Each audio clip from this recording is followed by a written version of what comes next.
जय राधा माधव कुंज विहारी गोपीजन वल्लभ गिरिवरधारी।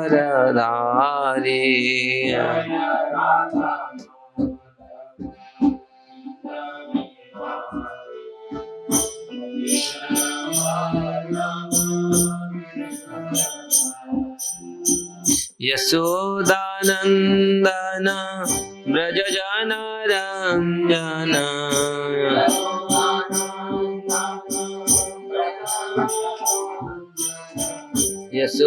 यशोदानंदन ब्रज जन रंजन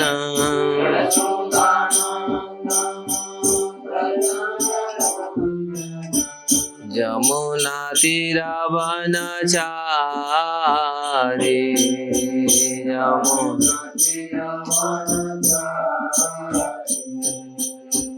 यमुना तीरवनचारी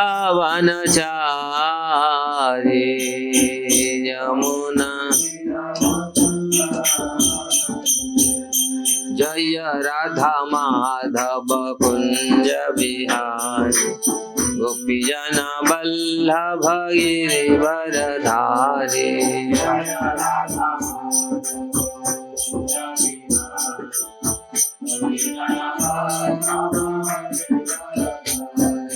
जय राधा माधव कुंज विहारी गोपीजन वल्लभ गिरिवरधारी।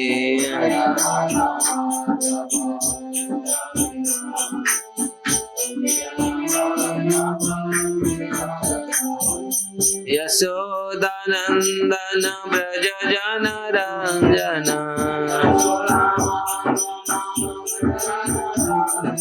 यशोदानंदन ब्रज जन रंजन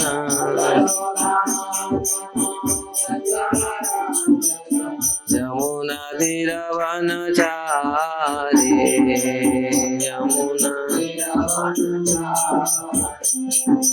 यमुना तीरवनचारी।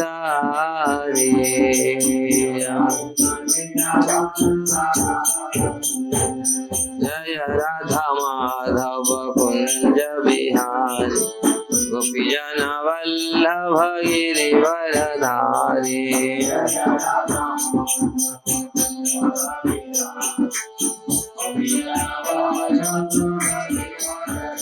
हरे कृष्णा कृष्ण कृष्ण हरे हरे हरे राम राम राम हरे हरे हरे।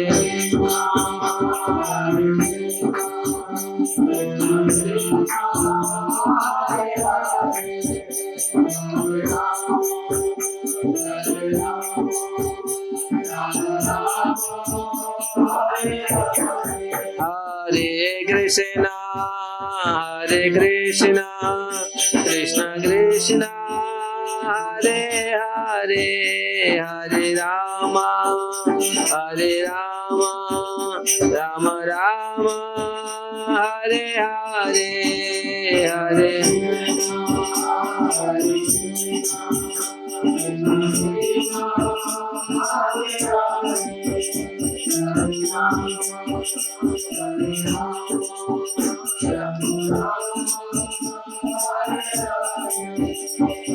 राधा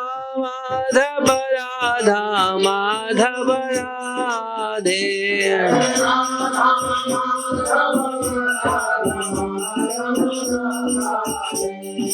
कृष्ण बलराम जय कृष्ण बलराम जय कृष्ण बलराम।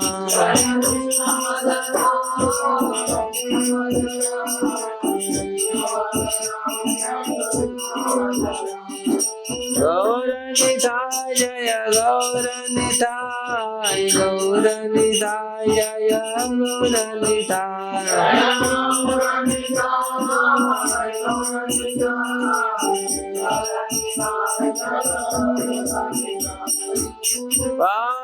प्रभुपाद जय जय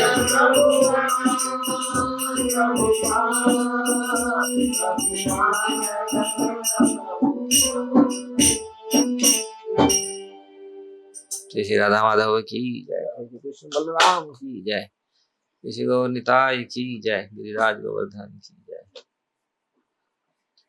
ग्रंथराज श्रीमद् भागवतम की जय, श्रील प्रभुपाद की जय, गौर प्रेमानंद। ओम नमो भगवते वासुदेवाय।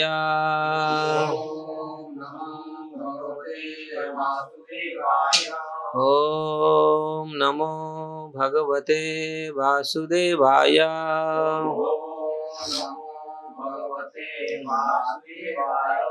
ओम नमो भगवते वासुदेवाय।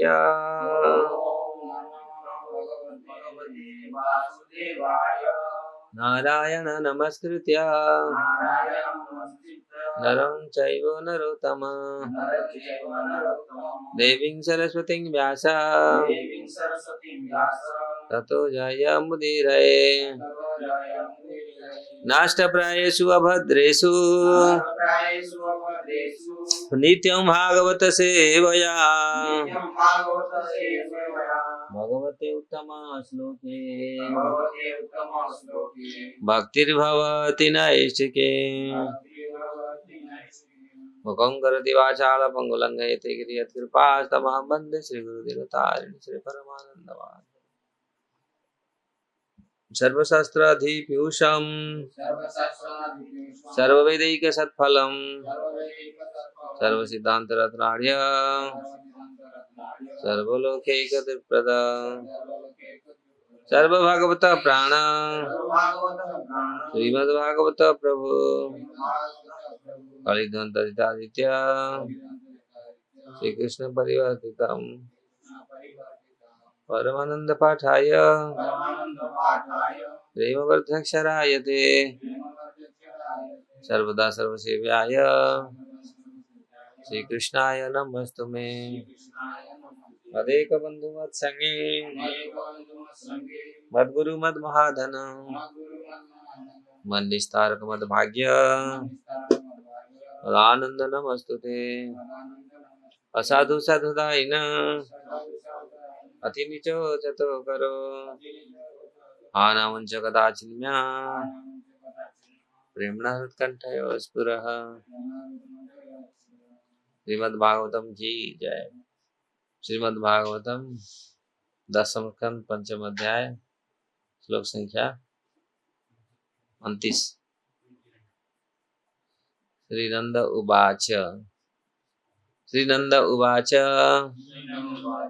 अहो देवकी पुत्रः कंसेन बहवः हताः एका अवशिष्टा अवरजा कन्या सापि दिवं गता। श्रीनंद उवाच अहो ते देवकी पुत्रः कंसेन बहवो हताः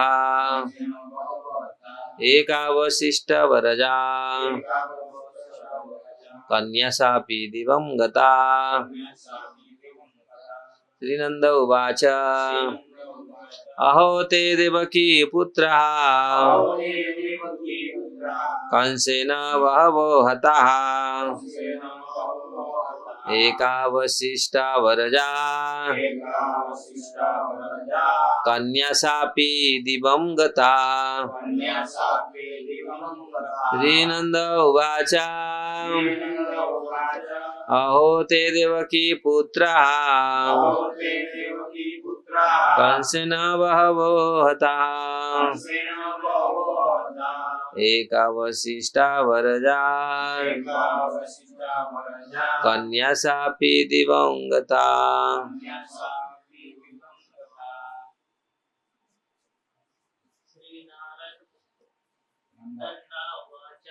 श्रीनंद उवाच अहो ते देवकी पुत्रः कंसेन बहवो हता एकावशिष्ट वरजा कन्या सापि दिवं गता श्रीनन्दोवाच ओहोते देवकी पुत्रः कंसेन बहवो हता एकावशिष्ट वरजा कन्या सापि दिवं गता श्रीनन्दोवाच अहोते देवकी पुत्रः कंसेन बहवो हता एकावशिष्ट वरजा कन्या सापि दिवं गता श्रीनन्दोवाच अहोते देवकी पुत्रः कंसेन बहवो हतः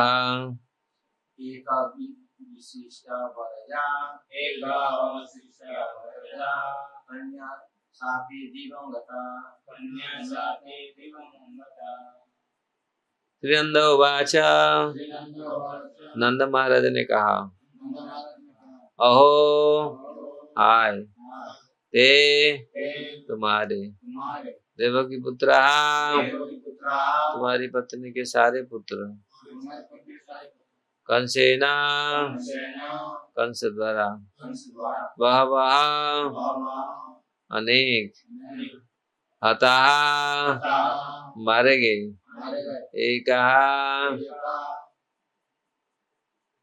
एक अवशिष्टा बची हुई अवरजा सबसे छोटी कन्या सापी वह भी दिवं गता सर्वलोक को चली गई।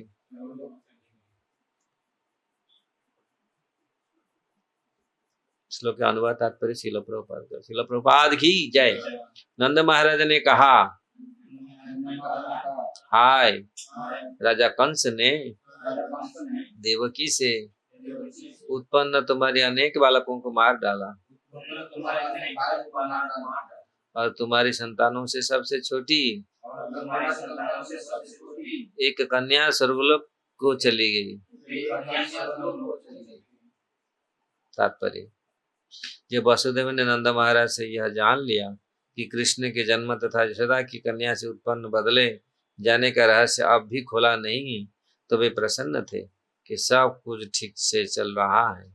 यह कहकर कि वसुदेव के सबसे छोटी संतान उनकी पुत्री स्वर्गलोक चली गई, नंद महाराज ने यह इंगित किया कि उन्हें यह बात ज्ञात नहीं है कि यह कन्या यशोदा से जन्मी है और वसुदेव ने उसे कृष्ण से बदल लिया है। इस तरह वसुदेव की शंकाओं का निराकरण हो गया। ओम ज्ञानम तिमिरान्धस्य ज्ञानांजनं शलाकया चक्षुरुन्मिलितं येन तस्मै श्री चैतन्यमनोभीष्टं स्थापितं येन भूतले स्वयं रूपकदा मह्यं ददाति स्वपदान्ति।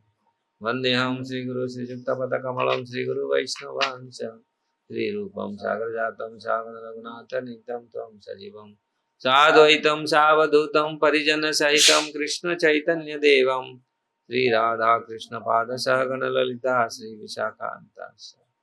हे कृष्ण करुणा सिंधु दीनबंधु जगतपते गोपेश गोपिका कांत राधा कांत नमस्तुते। तप्त कांचन गौरांगी राधे वृंदावनेश्वरी वृषभानुसुते देवी प्रणमामि हरिप्रिये। वाञ्छाकल्पतरुभ्यश्च कृपा सिन्धुभ्येव च पतितानां पावनेभ्यो वैष्णवेभ्यो। जय श्री कृष्ण चैतन्य प्रभु नित्यानंद श्री अद्वैत गदाधर शिवासादि गौर भक्तवृंद। हरे कृष्ण कृष्ण कृष्ण हरे हरे हरे राम राम राम हरे हरे। हरे कृष्ण। नंद महाराज तथा वसुदेव की भेंट दसम स्कंद में हम लोग चर्चा कर रहे हैं। किस प्रकार नंद महाराज कंस के वार्षिक कर देने के लिए मथुरा आए हैं। भगवान का प्रादुर्भाव हो चुका है, उसका प्रभाव पड़ चुका है कंस के ऊपर, सबके ऊपर। कंस ने किस प्रकार भगवान को मारने के लिए कोशिश कर रहा है, यही राक्षसों का, असुरों का कार्य है। आज भी संसार में दिखाया गया है, लोग भगवान को मारते हैं, सोचते हैं भगवान चले जाएंगे तो कोई भय नहीं है, बस हम जो चाहे वही करें। इसलिए भगवान, कभी कभी लोगों का ये है कि भगवान होने से हम इंद्र तृप्ति कर नहीं पाते, इंद्र तृप्ति के लिए बाधा होता है, भगवान पाप होता है, भगवान देखते रहते हैं सब कुछ। तो इसीलिए लोग सोचते हैं भगवान कुछ नहीं। ऐसा राक्षस, ऐसे असुर प्रवृत्ति वाले लोग आज भी संसार में, उनका बहुत बढ़ रहा है उनका संख्या। तो हम देखते हैं किस प्रकार कंस जैसे आज भी असुर है। और आज भी कंस, तो उस समय एक ही असुर था, आज तो कंस भरे पड़े हैं कंस संसार में, और उनका कोई मतलब नहीं है। भजन कीर्तन, भगवान के भजन में कोई रुचि भी नहीं है वास्तविक संसार। इसलिए प्रभुपाद जी ने कहा करते थे, जब तक इस संसार में कृष्ण चेतना नहीं फिर मतलब नहीं आ जाता है, तब तक संसार में शांति का प्रतिष्ठित नहीं हो पाएगा। यार हम लोग कितनी प्रयास करते हैं मूल सिद्धांत को छोड़ करके। हमारा मूल सिद्धांत क्या है? दुख निवृत्ति कैसे होगा? जब भगवान संतुष्ट होंगे। और हम लोग भगवान को छोड़ करके कितने भी प्रयास करें, ये कंस का विचारधारा है, कंस और रावण का विचारधारा, असुरों का विचारधारा है। वो लोग सोचते हैं भगवान को छोड़ करके हम दुख का निवृत्ति करें, कष्ट का निवृत्ति करें, सबको सुख प्रदान करेंगे, सारे संसार में सुख फैलेगा। कैसा हो संभव? संभव नहीं है। इसलिए जो मूल सिद्धांत है दुखों का, दुख कैसे निवृत्त हो और सुख का कैसे प्राप्त हो, सुख समृद्धि कैसे होए, इसका सिद्धांत भगवान ने बताया है। और असली ये जो आज जो भ्रमित संसार है, दिग्भ्रमित है, सारे लोग दिग्भ्रमित है।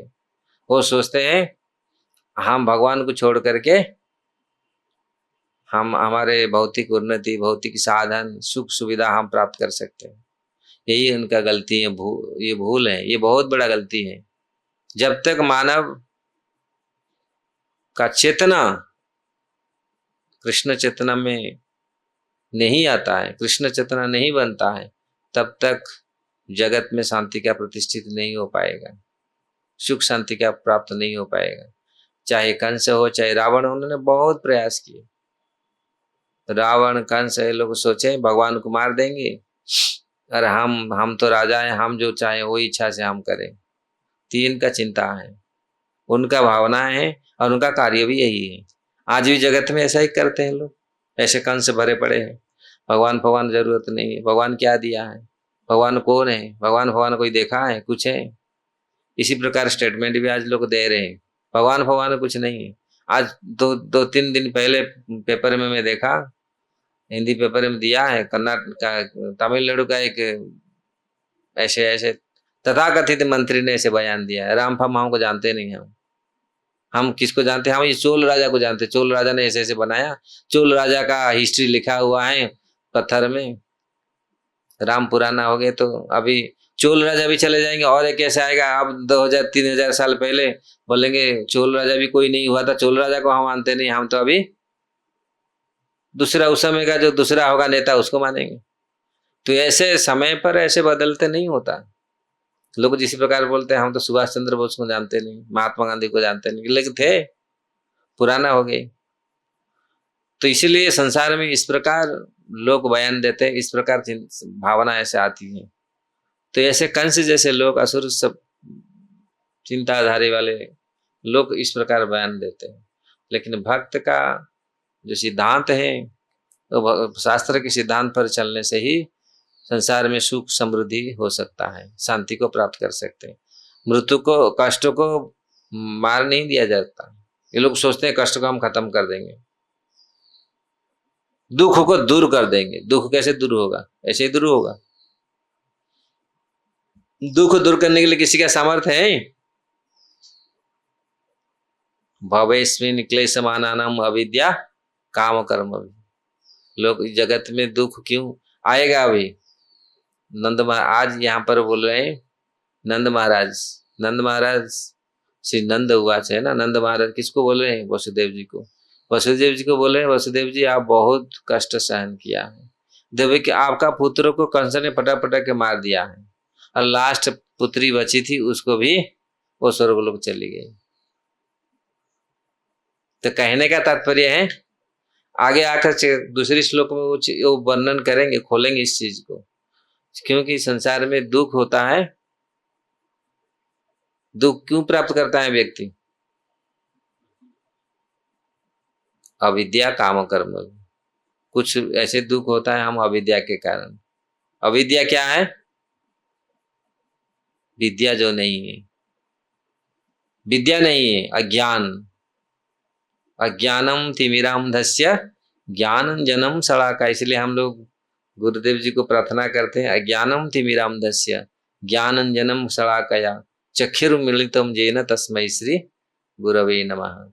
अज्ञान से ही दुख होता है। और प्रारब्ध, प्रारब्ध कर्म, प्रारब्ध का भी हम विगत जन्म का कितनी जन्म हम लोग क्या क्या कर्म किए, वो जो प्रारब्ध, अप्रारब्ध, प्रारब्ध, कूट, रूप गोस्वामी ने वर्णन किए हैं, पूरी संज्ञा दिए हैं ये दुखों का जो हिस्ट्री है। दुख क्यों हम भोग रहे हैं? प्रारब्ध। प्रारब्ध क्या है? विगत कर्म। और प्रारब्ध जो अभी हम विगत कर्म को जो अभी चल रहा है, भोग रहे हैं, वो प्रारब्ध है। और अप्रारब्ध अभी आएगा, फिर वो अभी हुआ नहीं, फिर कूट मतलब कूट बीज, वो जो प्रारब्ध अभी बना नहीं, वो बहुत छोटे बीज के रूप में रह रहा है। वो क्या है? हमारे मन में जो वासनाएं हैं, अभी वासनाएं सुख वासना है ना अभी, क्योंकि ये तो कर्म को पूरी, ये प्रारब्ध को बनाते रहता है। जब तक हृदय में ये वासनाएं रहेगी, ये पूरा प्रारब्ध, ये मशीन है, ये मशीन बनाते रहेगा, हमारा दुख को बनाते रहेगा वो। जब तक हमारे भीतर हृदय में, मन में ये क्या रहेगा? वासनाएं। क्या वासनाएं? इंद्रिय तृप्ति की वासनाएं रहेगी, भोगने का वासनाएं रहेगी, तो ये प्रारब्ध बनते रहेगा। ये प्रारब्ध फिर जब पकेगा, पकने के बाद फिर हमारे ऊपर आएगा, फिर ये फलेगा फिर। तो वो प्रारब्ध अभी चल रहा है जो अभी भोग रहे हैं पूरी। और जो प्रारब्ध अभी भोगा नहीं, वो स्टॉक है। फिर मशीन जो बन रहा है, जो मन में जो चल रहा है, मन में जो वासनाएं हैं, वो भी बनेगा। अभी वो देर में आएगा वो वासनाएं, लेकिन है। इसलिए इसको पूरा संपूर्ण नष्ट करने का विधि है। लोग सोचते हैं हम खत्म कर देंगे दुख। दुख कहाँ खत्म होगा? कंस जैसे मूर्ख, कंस जैसे लोग आज भी हैं, बोलते हैं हम दुख को नष्ट कर देंगे, हम सुख में रहेंगे। सुख में कैसे रहेंगे? पैसा में सबको मार मुर के, या सब लोग को दबा करके बड़ा होकर के रहेंगे? हो रहा है। कितनी कितनी लोग ऐसे हैं, सोचे हम सुख में रहेंगे, और कोई हमारे सामने कोई सिर खड़ा नहीं करा सकता, कोई बोल नहीं सकता, जवाब नहीं दे सकता। ऐसे लोग हैं ना संसार में। हम ही रहेंगे एक छत्र। होता है ऐसे? दुख का निवृत्ति होगा नहीं। असुर वाले यही सोचते हैं, असुर प्रवृत्ति वाले सोचते हैं, और ऐसे ही कर्म में प्रवृत्त रहते हैं हमेशा। लेकिन कितनी जन्म चला जाता है, वही प्रवृत्ति रहता है, तब तक हम दुख का निवृत्ति नहीं हो पाएगा। दुख का असली निवृत्ति शास्त्रों से सुनो। वास्तविक दुख कैसे चला जाएगा, कष्ट कैसे चला जाएगा, शास्त्र वर्णन करता है। दुख अविद्या से आता है। अविद्या, क्योंकि पहले हम सोचना पड़ेगा वास्तविक अविद्या क्या है, अज्ञानता क्या है।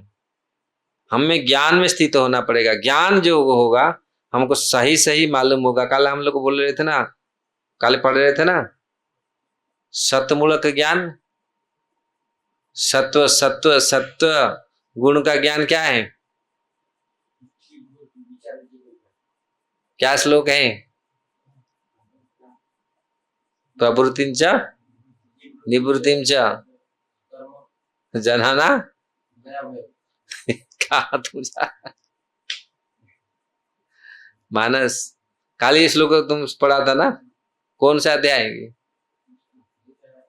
नहीं परस, अच्छा 18 अध्याय का 30 नंबर श्लोक है।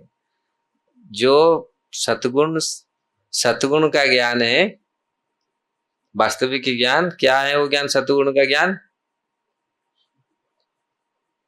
जो क्या करणीय क्या करणीय नहीं है, क्या करना चाहिए क्या नहीं करना चाहिए, किसको डरना चाहिए किसको डरना नहीं चाहिए, किसको भय करना चाहिए किसको भय नहीं करना चाहिए, और कौन शत्रु है कौन मित्र है,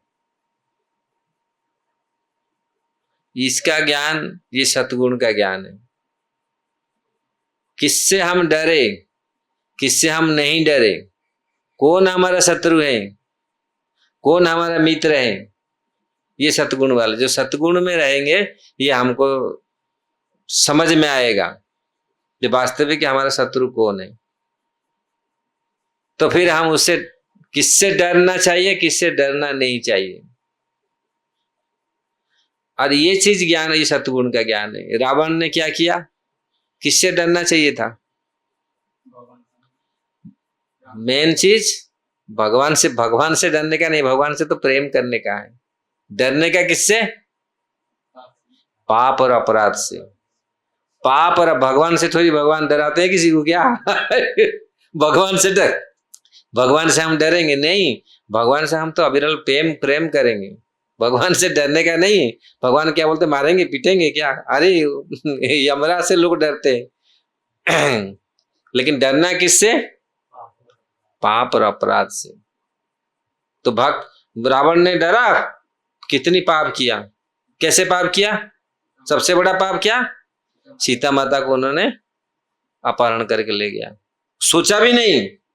और क्या सोचा? लक्ष्मी जो भगवती माँ लक्ष्मी है उनको भोगने के लिए इसका इच्छा है, तो ये बड़ा पाप नहीं है? ये पाप तो संसार में पाप और अपराध, अपराध क्या किया? विभीषण को ना, तो जो भक्त थे बचपन से, क्योंकि वो जानता था रावण तीनों वर मांगे ना जा करके। रावण ने बोला, रावण क्या मांगा?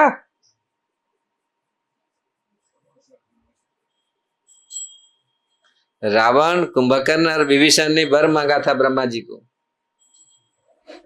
रावण भी चाह रहा था मैं अमर बन जाऊंगा, मैं किसी से मरूंगा नहीं।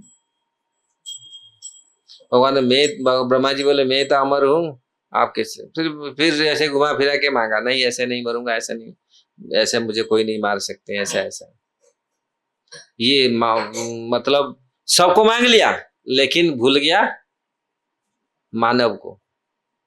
मानव मतलब मानव क्या, हम तो राक्षस है, मानव को तो ऐसे मूली गाजर जैसा खा जाएंगे, हम खा जाते हैं, मानव क्या करेगा, वो भूल गया था। और कुंभकर्ण ने क्या मांगा था? नहीं, इंद्रासन मांगा था, इंद्र में बन जाऊंगा। वो रावण ने उसको दोनों पूरी पढ़ के गए थे, हमारे लिए क्या कल्याण है, वो पूरा अच्छा से प्रोफेसर से पूरा सीख करके पढ़ाई करके वो गए थे वो लोग। और लास्ट में जाके वहां गया, बोलना था इंद्रासन, हो गया निद्रासन, तो गया उसका, फिर मर गया।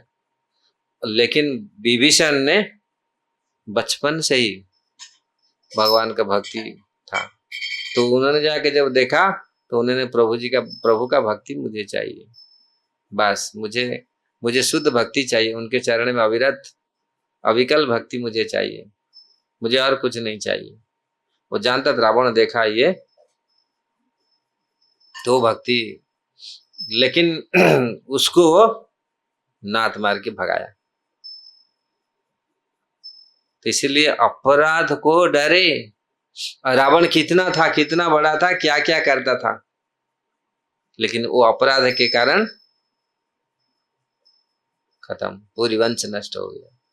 इसलिए डरना चाहिए कि ये सत्वगुण ज्ञान पहले, अगर हमारे अंदर सत्गुण का ज्ञान हो तो ये बुद्धि आएगा कि वास्तविक कौन हमारा शत्रु है, कौन हमारा मित्र है, किससे डरना चाहिए। अगर हम वैष्णव को नहीं, अपराधों को नहीं डरते, वैष्णव का निंदा करते रहते तो भक्ति कैसे बढ़ेगा, दुख कैसे निवृत्ति होगा, आनंद में कैसे रहेंगे। भक्त होकर के हम दुखी हैं, भक्त कभी दुखी नहीं होना चाहिए। भक्त तो भक्ति में आनंद में रहना चाहिए, है ना। आ कीर्तन करो, कितना मजा से हमारे मानस जंप कर रहा है पूरी, बता कीर्तन में, है ना। तो कितनी कितनी ये अप्रोप्रिएट है, कितनी साइंटिफिक है प्रोसेस। अगर भजन करेगा, कीर्तन करेगा, आनंद में रहेगा, सब चला जाएगा, दुख शोक भया भाव सब, रहने का, खाने का, पीने का, ये सब मन में कुछ नहीं आएगा। अगर भजन नहीं किया, ये सारे अपराध, ये सारे शंका उत्पन्न हुआ, सतगुण में नहीं रहा, रजगुण में रहा। रजगुण क्या आ रहा है, रजगुण का क्या लक्षण है, रजगुण का ज्ञान का क्या लक्षण है, वो विचार नहीं कर पाता क्या ठीक है क्या भूल है, किससे भय करना चाहिए, किससे भय नहीं करना, वो उसका विचार शक्ति गया। आज संसार में यही है, आज संसार में ये नहीं है, रजगुण भी नहीं है, सब तम गुण में है। कुछ रजगुण में है, कुछ तम गुण में। तम गुण का क्या लक्षण, पूरा उल्टा, जो करना नहीं चाहिए उसको कर देंगे, जो नहीं करना चाहिए उसको करेंगे, और जो करना चाहिए उसको नहीं करेंगे। जो करणीय है उसको करेंगे नहीं, जो अकरणीय उसको ही करेंगे। जिससे भय करना चाहिए उससे भय नहीं करेंगे, जिससे भय नहीं करना चाहिए उससे भयभीत होंगे। ये पूरा उल्टा काम है। प्रमाद मोह ये तम गुण का लक्षण है। इसीलिए सत्य को असत्य, असत्य को, भक्तिविनोद ठाकुर लिखे है ना, नरोत्तम दास ठाकुर, असत्य को सत्य करी माने। यही होता है आज संसार में। आप देखो, सत्य को असत्य मानते हैं और असत्य को सत्य मान लेते हैं, इसमें कितनी गड़बड़ होता है। तो ये दुख निवृत्ति का ये समाधान नहीं है, ये सिद्धांत नहीं है। दुख कैसे निवृत्ति होगा, कंस जैसे लोग आज भी भरे पड़े हैं और कोशिश भी कर रहे हैं रात दिन, हम कष्टों को मिटा लेंगे, पूरी शांति स्थापन, पूरा सब शांति कैसे रहेगा, क्योंकि ये गड़बड़ तो शुरू से ही है, बीज में ही गड़बड़ है। पेड़ लगाएगा वो भी ऐसा ही आएगा। तो बीज को ठीक करो, पहले तो मूल को ठीक करो, जड़ को पहले ठीक करो, तब जाके आगे जाकर के सीधा होगा, ठीक होगा।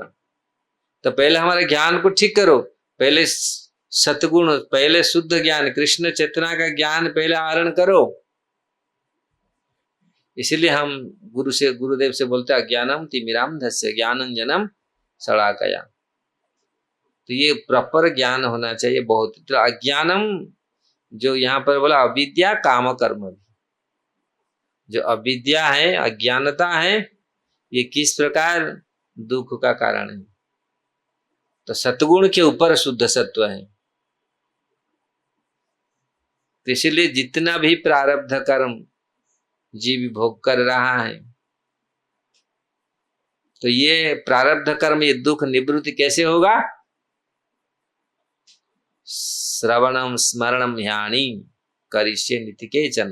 कुंती महारानी बोल रहे हैं, अगर हम लोग याद करेंगे भगवान को, यही भजन है। अनर्थ निवृत्ति जो होता है, प्रारब्ध करता है, जब भगवान का भजन करेंगे, भगवान का भजन, भगवान का स्मरण, भगवान का कीर्तन, ये सारे दुख को सबको नष्ट करेगा। अनंत जन्म का जो पाप है, अपराध है, कितने कितने जन्म का पाप अपराध के कारण कितनी दुख भोग रहे हैं, ये सब निवृत्ति होगा, ये नष्ट होगा। इसलिए कर्माणि निर्दहन्ति किंतु च भक्ति भाजाम गोविंदम आदि पुरुषम तमहम भजामि। कर्म को नष्ट करते केवल गोविंद भगवान में ही ये शक्ति है, और कर्म को कोई नष्ट नहीं कर सकता। आपका जो प्रारब्ध कर्म, जो पिछले जितने सारे अपराध पाप है, इसको कोई नष्ट नहीं कर सकता। इसलिए गोविंद भगवान ही इसको नष्ट कर सकते हैं। इसलिए हम लोग भगवान का नाम लेते हैं। भगवान का नाम साधारण चीज नहीं। लोग सोचते भगवान नाम लेने से क्या हो जाएगा। जो पाप अपराध किए हैं उसका इतना रिएक्शन है, अभी भोगना पड़ रहा है। हर एक्शन का अपोजिट रिएक्शन है, ये तो जानते हैं सब लोग। कुछ अभी हम लोग जो कार्य कर रहे हैं इसका फल आगे आएगा। भजन कीर्तन कर रहे हैं तो पहले का जो कर्म का फल अभी आ रहा है। हाँ, पूर्व जन्म में कुछ अच्छा कर्म किया था तो ऐसा साधु संग मिला हम लोगों को। इसलिए कुछ सौभाग्य, कुछ स्वीकृति रहा है, जो थोड़ा सा स्वीकृति उत्पन्न हुआ तो फिर हम लोग ये भगवत मार्ग में आए। तो नंद महाराज ने फिर बोलेंगे, तो यहाँ तो अभी नंद महाराज ने न्यूनम ही अदृष्ट निष्ठायम अदृष्ट परमम जनः अदृष्टम आत्मनम तत्वम य वेदम न समुह्यति। यहां बोल रहे हैं प्रत्येक व्यक्ति निश्चय ही प्रारब्ध द्वारा नियंत्रित होता है, क्योंकि उसी से मनुष्य के सकाम कर्म के फल निर्धारित होते हैं। दूसरे शब्दों में अदृष्ट प्रारब्ध के कारण ही मनुष्य को पुत्र या पुत्री प्राप्त होती है, और जब पुत्र या पुत्री नहीं रहते तो वह भी अदृष्ट प्रारब्ध के कारण होता है। प्रारब्ध ही हर एक का अंतिम नियंत्रक है। जो इसे जानता है वह कभी मोहग्रस्त नहीं होता। ये आया ना वही प्रारब्ध। यहाँ नंद महाराज बोल रहे हैं, ठीक है, उनको ये सांत्वना दे रहे हैं वसुदेव जी को। ये तो क्या ये लोग ये समझना नहीं चाहिए, नंद महाराज वसुदेव जी अपना प्रारब्ध कर्म भोग रहे हैं, ये लोग नित्य परिकर है भगवान का। ये लोग प्रारब्ध कर्म भोग नहीं रहे। साधारण जीवात्मा प्रारब्ध कर्म भोगता है, यहाँ ये लोग भोग नहीं रहे। क्या ये क्योंकि ये मनुष्य का लीला, ये भौतिक जगत का लीला कर रहे हैं, तो इसलिए ये दिखाई पड़ रहा है ऐसा है, ये भौतिक जगत का जैसा लग रहा है। लेकिन वास्तविक ये लोग नित्य परिकर होने के नाते ये लोग प्रारब्ध कर्म भोगते नहीं। प्रारब्ध कर्म इनका भोगने का कोई आवश्यक नहीं है। इसलिए ये भूल होगा, ये तो तुम तो प्रारब्ध कर्म भोग रहा है। जिस प्रकार सती ने शिव जी को बोला, भगवान राम, आपका प्रभु क्या कर रहे हैं? मेरा प्रभु अभी दौड़ रहे हैं, रो रहे हैं, कहाँ दंडकारण्य घूम रहे हैं उनके पत्नी वियोग में। हाँ, ये आपका प्रभु कैसा है? भगवान देखो, भगवान, इसीलिए भगवान का कर्म, भगवान का लीला समझना गुह्यतम है, बहुत गुह्यतर है। भगवान को समझना, भगवान की लीला को समझना आसान नहीं है। जो महादेव जैसे लोग वो जानते हैं वास्तविक भगवान को। नहीं, भगवान अभी ये मेरा भगवान अभी मानव लीला कर रहे हैं, मर्यादा पुरुषोत्तम राम का लीला कर रहे हैं, वो लीला कर रहे हैं। लोग शिक्षार्थ थे, लोग शिक्षा देने के लिए भगवान आते ही जगत में। भगवान शिव जैसे महाजन, शिव जी ने वैष्णव अग्रगण्य, वो जानते हैं वास्तविक ये कैसा क्या लीला कर रहे हैं। तो सती का बात में सती का विश्वास नहीं हुआ, तो उन्होंने परीक्षा करने के लिए देखेंगे कैसे ये आप बोल रहे हैं महाजन, ये आपका भगवान है, और कैसे पत्नी वियोग में कैसे रो रहे हैं। तो चली गई। जाके देखा तो भगवान राम क्या ऐसे ही थे? नहीं, वो सब ये ड्रामा है, ये लीला है। इसलिए लीला है, लीला में जिस प्रकार रामलीला होता है, ड्रामा में हम लोग ड्रामा करते हैं, गाँव में ना ड्रामा होता है, आज भी ड्रामा चल रहा है। लेकिन कुछ कुछ कौन पात्र है, कौन पात्र बना है, कोई रावण का रोल कर रहा है, कोई कुंभकर्ण का रोल कर रहा है, कोई राम का रोल कर रहा है ना, ये सब रोल कर रहे हैं। तो इस प्रकार ये लीला है। लीला को समझना जो वही व्यक्ति समझ सकता है जो जानता है वास्तविक तत्व, तो जानता है नहीं ये है। आप बोलेगा ये औरंगजेब का रोल कर रहे हैं, उसको हमारे गांव में ऐसे शिवाजी का रोल चल रहा है, वैसे शिवाजी का चल रहा था, औरंगजेब का बद्ध का चल रहा था। अरे बाबा रे बाबा, औरंगजेब को आके एक आदमी ने चप्पल मला डाल करके उसको थप्पड़ चप्पल में मारा। वो बोल रहे हैं भाई मैं औरंगजेब नहीं, मैं तो रोल कर रहा हूँ, मेरे को क्यों मार रहा। वो मतलब इतनी पूरी उसका मैं पूरा इतना एजिटेड हो गया, इतनी पूरी गुस्सा हो गया, औरंगजेब का दाढ़ी को खींच लिया और उसको आदमी था पॉइंट कितने वो समझ नहीं पाए, अरे कहाँ का आदमी है वो, क्या औरंगजेब है, ये तो औरंगजेब का रोल कर रहा है। क्योंकि औरंगजेब ऐसे क्रूर काम किया है तो वो पर सहन नहीं, वो तो भाई रे, वो तो बोला बोला मार मार और दो चप्पल में सब सब वो भूल गया। ऐसे बहुत बड़े बड़े विद्वान लोग भी भूल जाते हैं, ऐसे एजिटेटेड हो जाते हैं पूरे, तो उसको उठा के उनका मार। तो इस प्रकार लीला को समझना, ये साधारण इस चीज को समझ लोग समझ नहीं पाते, मतलब कितनी बह जाते हैं। तो भगवान का लीला तो अद्भुत लीला है। तो वहां कोई, तो यहाँ पर नंद महाराज बोल रहे हैं हम लोग ये वास्तविक ये लीला है, इसको हम देखे ऐसा आइए। और भगवान का लीला तब समझ में आएगा जब हम तत्व तो भगवान को समझेंगे। इसलिए जो व्यक्ति तत्व तो त्यक्ता देहम पुनर्जन्म नहीं थी मामेति स्वर्जुनम, जो जन्म कर्म भगवान को जो समझता है, जो तत्व तो जानता है। तो यहाँ पर भगवान ने आविर्भूत होकर के नंद बाबा यशोदा माता सबको आनंद बढ़ाएंगे, ब्रजवासियों का आनंद बढ़ाएंगे। अभी आएगा एक के बाद एक सब आ रहे हैं, अच्छा लीला भगवान करते जाएंगे, सबको पूरी आनंद वर्धित करेंगे, सबको पूरी आनंद में रखेंगे जो भी। तो यहाँ नंद बाबा यशोदा, ये नंद महाराज और वसुदेव जी ने, नंद बाबा ने वसुदेव जी को ये ढांढस, उनको सांत्वना दे रहे हैं, चिंता मत करो, ये तो अदृश्य प्रारब्ध हमको।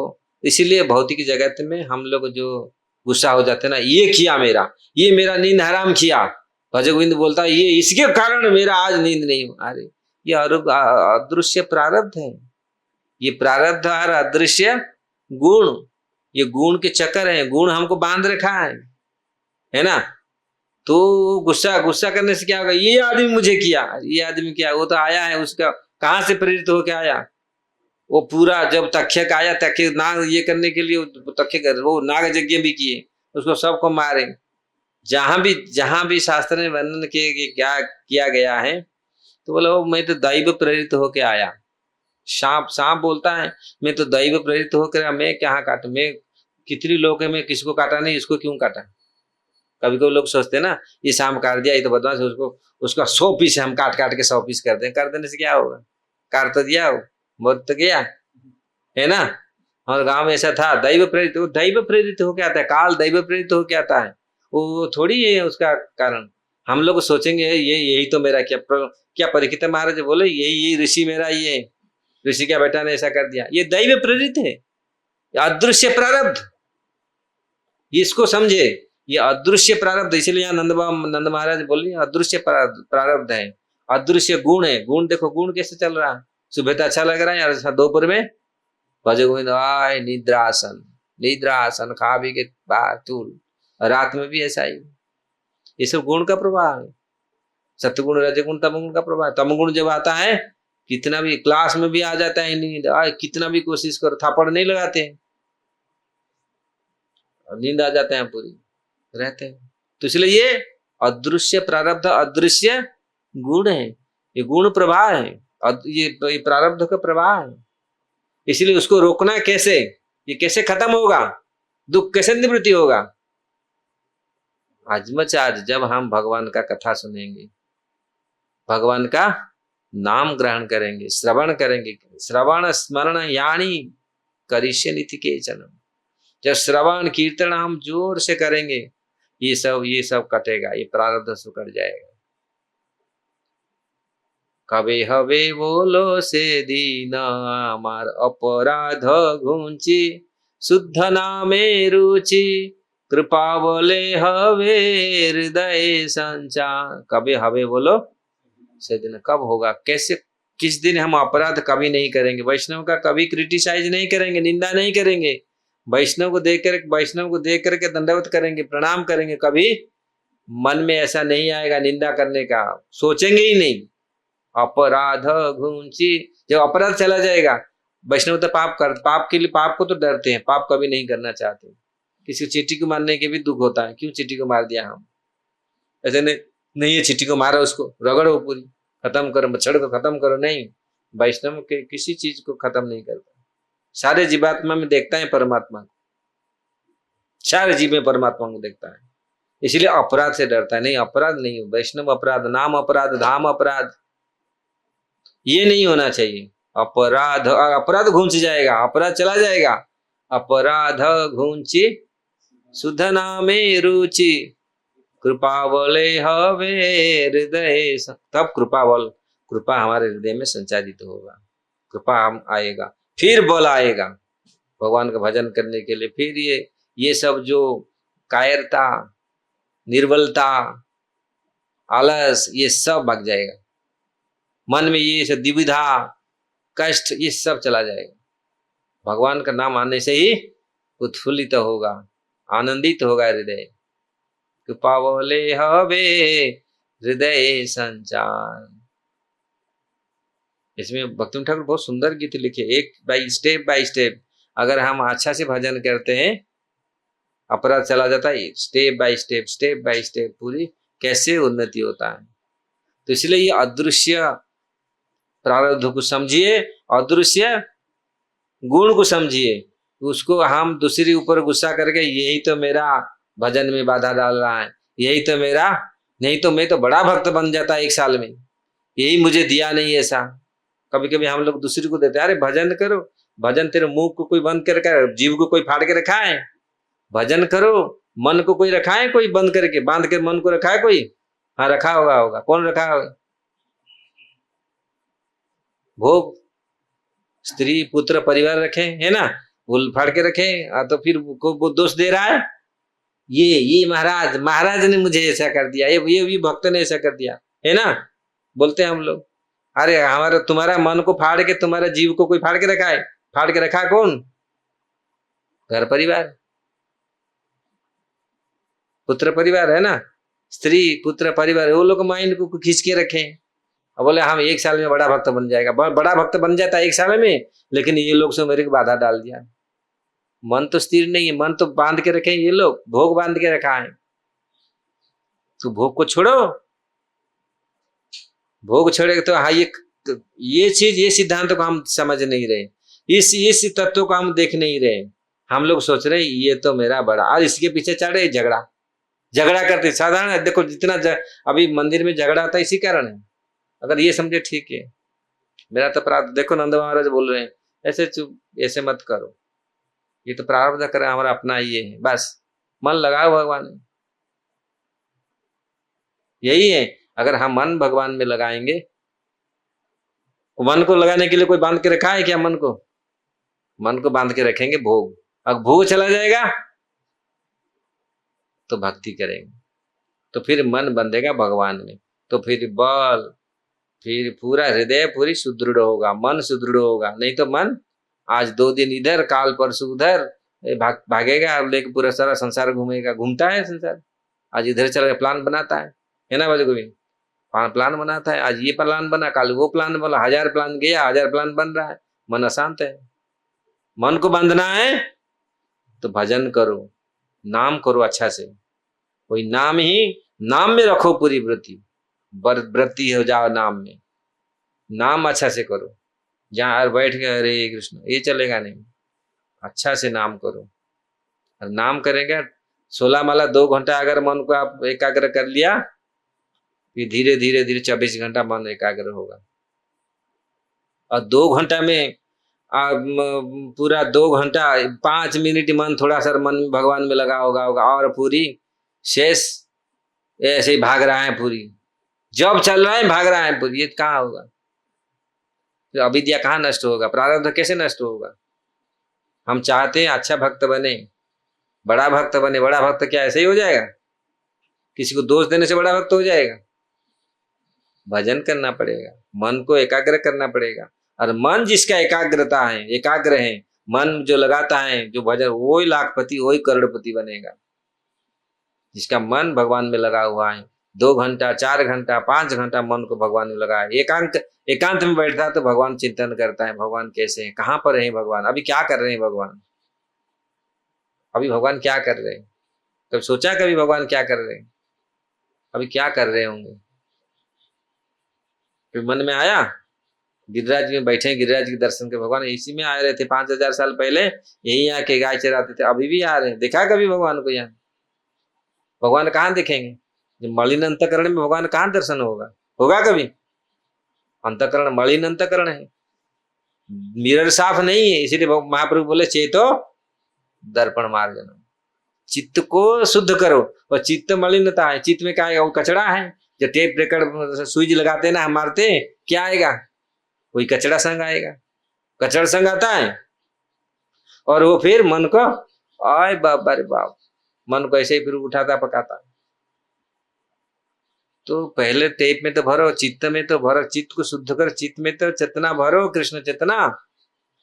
तब जब हम टेप रेकर्ड चलाएंगे, जब मन को खोलेंगे तो मन में अच्छा सुगंध आएगा, और दुर्गंध नहीं आएगा, मन से सुगंध आएगा पूरी। मन खोलते खोलते, मन थोड़ा चिंतन करने से, हृदय खोलते खोलते सुगंध ही आएगा, नहीं तो सब दुर्गंध का भाव आएगा। वो जो भौतिक भोग का दुर्गंध है ना, भौतिक भोग का दुर्गंध है, वो दुर्गंध आएगा। इसीलिए मन सा क्या है, क्या कर दिया,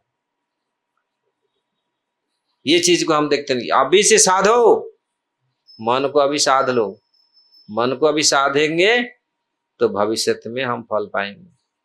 अभी भक्ति का वृक्ष लगाएंगे, भक्ति का लता लगाएंगे, गुरु महाराज देते हैं भक्ति का बीज, वो भक्ति का बीज पड़ा हुआ है, ये पेड़ होगा धीरे धीरे, उसको पानी श्रवण कीर्तन सिंचन करेंगे तो ये धीरे धीरे धीरे धीरे बढ़ेगा, नहीं तो बढ़ नहीं दे पा रहे। अविद्या कैसे नष्ट होगा? जब ये भक्ति बीज, जब हम प्रयत्न करेंगे, इसको धीरे धीरे बढ़ेगा, और बढ़ के आराम जाके भगवान के चरण में जाके चला जाएगा, बढ़ के लग जाएगा फिर। तो सारे अविद्या प्रारब्ध ये सब नष्ट हो जाएगा, गुण के ऊपर पहुंच जाएंगे, आनंद ही आनंद हमको मिलेगा। इसलिए यहाँ आज इसको ये कर लेंगे क्या? और 2 श्लोक हैं। नंद महाराज ने अपने छोटे भाई वसुदेव को यह कहकर ढांढस बंधाया है कि अंतर्गत प्रारब्ध ही प्रत्येक बात के लिए उत्तरदायी है। वसुदेव को इस बात से दुखी नहीं होना चाहिए कि उनकी अनेक संतान कंस द्वारा मार दी गई, अथवा इसीलिए कि उनकी अंतिम संतान जो एक कन्या थी स्वर्गलोक को चली गई। श्री वसुदेव वाच करो वै वार्षिक दत्तौ राज्ञ दृष्टा वयम च वह निहस्थेयम बहुतीर्थम सत्योत्पातस्य गोकुले। वसुदेव ने नंद महाराज से कहा, मेरे भाई, अब तो आपने कंस को वार्षिक कर चुका दिया है और मुझसे भी भेंट कर ली, अतः इस स्थान पर अब अधिक समय अधिक देर तक मत रहो, यहाँ गोकुल लौट जाना बेहतर है, क्योंकि मैं जानता हूं कि वहां कुछ उपद्रव हो सकते हैं। क्योंकि जानते हैं यहाँ पर मीटिंग होता है, कंस ने सब मीटिंग बना करके सबको पहले भेज चुका है, उतना जा चुका है, कितना दिन से ऑलरेडी कैंप डाल चुका है, कितनी बच्चों को मार चुका है। तो इसलिए मालूम है ये जल्दी जल्दी। श्री शुक उवाच इति नंदादयो गोपः प्रोक्तास्ते सौरिणाम ययुः अनेभिः अनद्रुत युक्तैः तम अनुज्ञाप्य गोकुलम। सुखदेव गोस्वामी ने कहा, जब वसुदेव ने नंद महाराज को इस प्रकार सलाह दी तो नंद महाराज तथा उनके संगी ग्वाल ने वसुदेव से अनुमति ली, अपनी अपनी गाड़ियों में बैल जोते और सवार होकर गोकुल के लिए प्रस्थान कर गए। इस प्रकार श्रीमद् भागवतम के 10वें स्कंद के अंतर्गत नंद महाराज तथा वसुदेव की भेंट नामक 5वें अध्याय के भक्ति वेदांत तात्पर्य पूर्ण हुआ। तो हम लोग काल फिर अध्याय 6 जो पुतनावध प्रारंभ करेंगे। हरे कृष्ण। इसका कोई प्रश्न है?